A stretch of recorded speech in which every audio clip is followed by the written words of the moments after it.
अस्सलाम वालेकुम। आज हम स्टार्ट करते हैं प्रोडक्शन थ्योरी से। What is production theory? Production function equation that expresses the relationship between the quantities of productive factors. Productive factors कौन कौन से हैं? Such as labor and capital, used जो कि यूज होता है, and the amount of product obtain, और उससे जो हमारे पास प्रोडक्ट आ जाता है वो हमारे पास क्या कहलाएगा, या हम यूँ लिख लेते हैं कि प्रोडक्शन फंक्शन का जो इक्वेशन है उसको हम कैसे लिखते हैं। तो Q is the function of labour and capital. Q is the function of labour को हम एल से प्रेजेंट करते हैं और कैपिटल को हम के से। So labour is the labour और capital is the are the functions. अब हमारे पास आ जाता है प्रोडक्शन फंक्शन को हम दो टाइम पीरियड के लिए यूज करते हैं।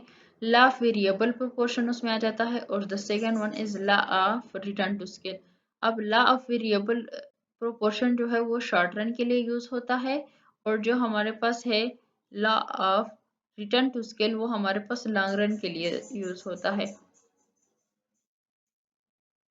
लॉ ऑफ वेरिएबल प्रोपोर्शन में one factor is variable and other are fix, क्योंकि ये शॉर्ट रन होता है। शॉर्ट रन लॉ जो है वो कितने टाइम पीरियड के लिए यूज होता है? More than not more than 1 year, maximum वो 1 ईयर और 2 ईयर तक का है। जबकि हमारे पास लॉन्ग रन लॉ जो है वो यूज होता है मोर देन 2 ईयर और 3 ईयर्स। और यहाँ पर ऑल फैक्टर्स जो है वो वेरिएबल होते हैं, क्योंकि लॉन्ग रन का है तो लॉन्ग रन में तमाम जो फैक्टर्स है वो वेरिएबल है। There is no factor which are fixed. अब आता है law of variable proportions return to factor. It is a short run theory. ये लॉ ऑफ वेरिएबल प्रोपोर्शन जो है शॉर्ट रन थ्योरी है, in which there is at least one factor which is fixed. एक factor जो है यहाँ पर वो एटलीस्ट वन फैक्टर जो है वो फिक्स्ड ही रहता है। Beyond a certain point the MP of the factor would diminish. अब एमपी क्या है? मार्जिनल प्रोडक्ट है। एमपी को हम फाइंड आउट कैसे करेंगे? एमपी जो है वो किस चीज का फंक्शन है? एमपी को फाइंड आउट करने के लिए हम क्या करते हैं? MP is the function of MP is a function of, या एमपी जो है वो change in total product, change in total product, total product divided by, oh this is P, और divided by change in labour, क्योंकि labour को higher करने से ही हमारा जो प्रोडक्ट है वो चेंज होता है, इसमें फ़ायदा होता है। तो जो हमारा मार्जिनल प्रोडक्ट मींस एडिशनल जो हमारा प्रॉफिट होता है या एडिशनल प्रोडक्ट को हम कैसे फाइंड आउट करेंगे? तो वो टोटल प्रोडक्ट को लेबर से हम डिवाइड करेंगे। इसके अजम्पशन देख लेते हैं। हमारे पास जो है यहाँ पर technology is fixed, this is the one assumption. The second assumption is one factor is variable and other are fixed. These are the two assumption. Diagrammatically देख लेते हैं। हमारे पास y एक्सिस पर हमने प्रोडक्ट को लिया हुआ है, और हमारे पास जो x एक्सिस में उसमें हमने नंबर ऑफ लेबर्स को लिया हुआ है। इन स्टेज वन, अगर स्टेज वन को देखें तो ओरिजिन से लेकर वो f तक, ओरिजिन से ई तक और ई से एफ तक, वो सारा का सारा क्या जा रहा है? इंक्रीजिंग की तरफ जा रहा है। उसके मिरर इमेज में देखें तो हमारे पास ओरिजिन से लेकर एच तक जो हमारा मार्जिनल प्रोडक्ट है वो अपने मैक्सिमम तक पहुंच चुका है एच तक, और जो हमारा एवरेज प्रोडक्ट है वो भी इंक्रीजिंग की तरफ जा रहा है। यहाँ तक ओरिजिन से लेकर एच पॉइंट तक वो भी इंक्रीजिंग की तरफ जा रहा है। एट द सेकेंड स्टेज जो हमारा एफ से लेकर जी तक जा रहा है वो भी इंक्रीजिंग की तरफ जा रहा है, क्योंकि वो अपने मैक्सिमम लेवल पर टोटल प्रोडक्ट जो है वो मैक्सिमम लेवल पर जा चुका है। उसके मिरर इमेज में जो सेकंड स्टेज में देखें तो आई से लेकर जे तक वो डिक्रीजिंग की तरफ जा रहा है हमारा एवरेज प्रोडक्ट, जबकि हमारा आई से लेकर सी तक देखें तो सी तक हमारा जो मार्जिनल प्रोडक्ट है वो नेगेटिव जीरो हो चुका है एट स्टेज टू, क्योंकि हमारा जो स्टेज 2 है वहाँ टोटल प्रोडक्ट का वो मैक्सिमम है और जो हमारा मार्जिनल प्रोडक्ट है वो 0 हो चुका है और एवरेज प्रोडक्ट जो है वो हमारा नेगेटिव की तरफ जा रहा है। एट स्टेज 3 में देख लेते हैं जो हमारा टोटल प्रोडक्ट है वो डिक्लाइन होना स्टार्ट हो चुका है और जो हमारा एवरेज प्रोडक्ट है जे से देखें तो वो भी डिक्लाइन होना स्टार्ट हो चुका है।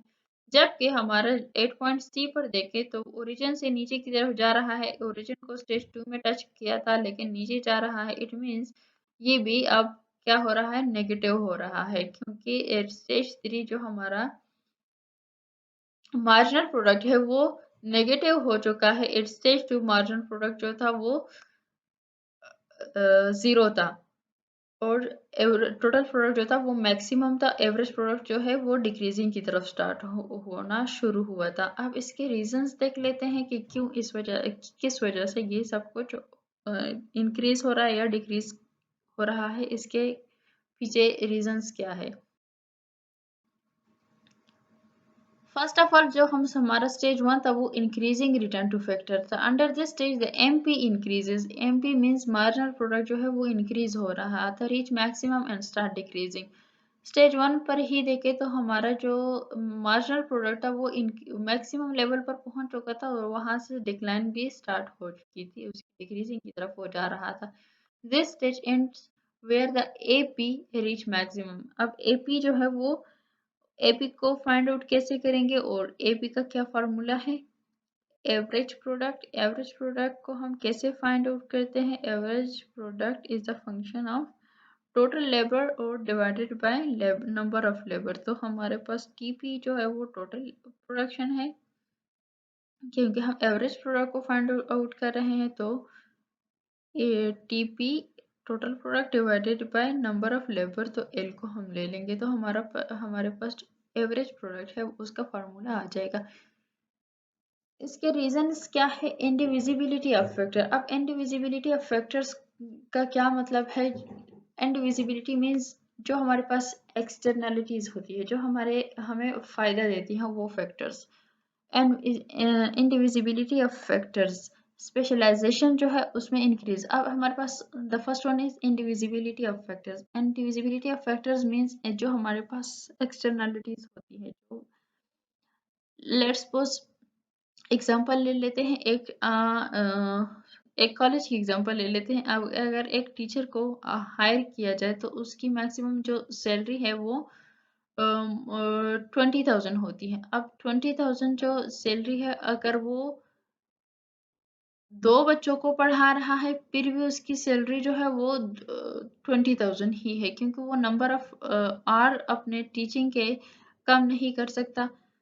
अगर वो 20 से उसकी जो स्टूडेंट है 2 से वो इंक्रीज कर जाए और वो चले जाए 50 तक, फिर भी वो नंबर ऑफ आवर को चेंज नहीं कर रहा, उसके नंबर ऑफ आवर वही है टीचिंग के और उसको वही सैलरी मिल रही है जो उसको 2 स्टूडेंट्स से मिल रही थी।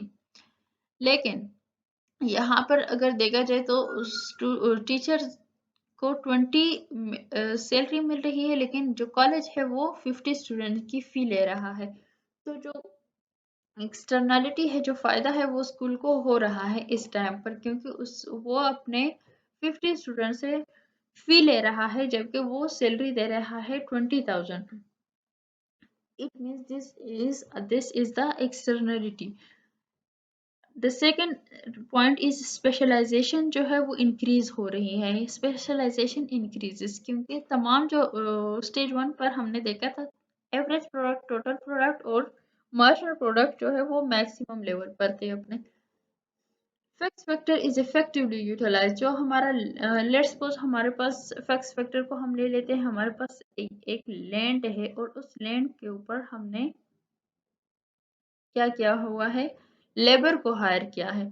अब जितने भी लेबर हम हायर करते हैं तो लेट्स सपोज हमने 10 लेबर हायर किए तो 10 लेबर जो है वो इफेक्टिवली उस लैंड को अपने अपने पोर्शन को इजीली वो अच्छे से वो क्या कर रहे हैं, उसको अपने पोर्शन को यूटिलाइज कर रहे हैं। तो हमारा जो टोटल प्रोडक्ट है उसमें फायदा आ रहा है क्योंकि वो इफेक्टिवली यूज होते हैं। स्टेज 2 में देखें तो हमारे पास डिमिनिशिंग रिटर्न टू फैक्टर हो रहा है। Under this stage MP and AP decreases. इस स्टेज में क्या हो रहा है, एमपी जो मार्जिनल प्रोडक्ट है और एपी जो एवरेज प्रोडक्ट है वो डिक्रीजिंग की तरफ जा रहे हैं। Stage end where MP become zero. MP means marginal product जो है वो जीरो, मतलब अगर हम एक एक्स्ट्रा लेबर को हायर करते हैं जिसकी ज़रूरत नहीं है, तो वो उसके हायर करने से या ना हायर करने से हमारे लैंड पर कोई अफेक्ट, हमारे लैंड की जो प्रोडक्टिविटी है उस पर कोई इफेक्ट नहीं पड़ रहा। There is no positive externalities.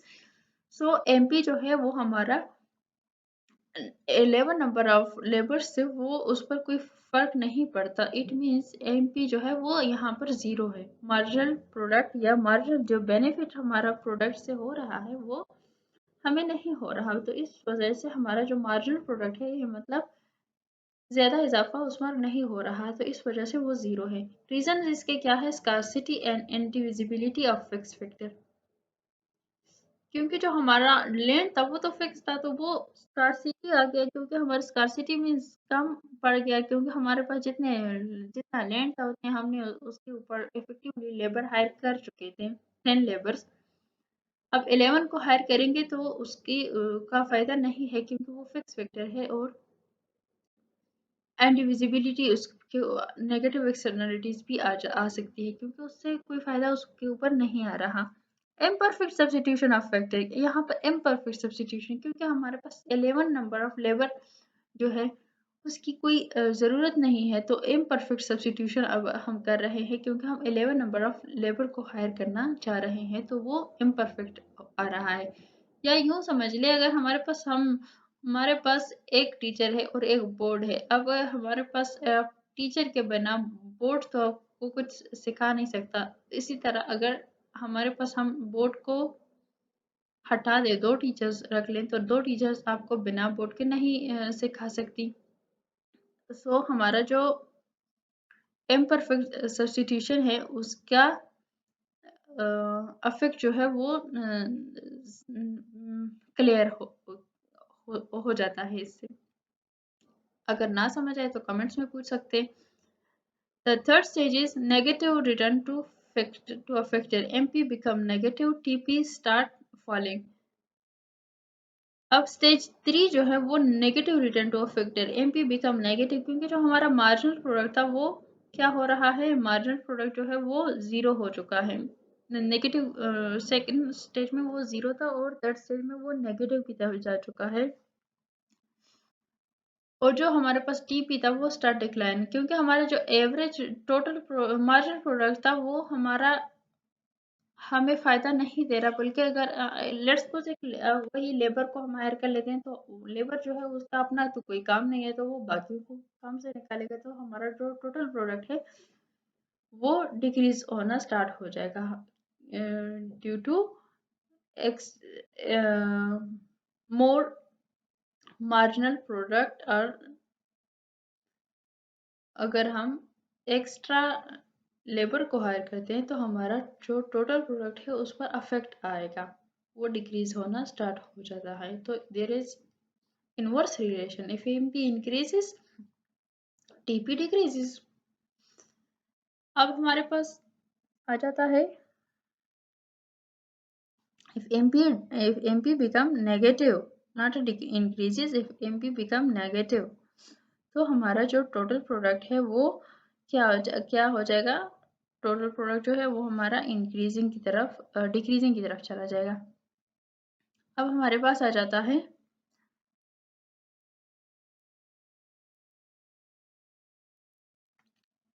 इसके पीछे रीजंस क्या है। So variable factor is in excess of fix factor. जो वेरिएबल फैक्टर है वो वेरिएबल फैक्टर जो है वो एक्सेस ऑफ फिक्स फैक्टर, जितना हमारे वेरिएबल फैक्टर है वो उतना ही वो फिक्स फैक्टर की तरफ एक्सेस उनका ज़्यादा है।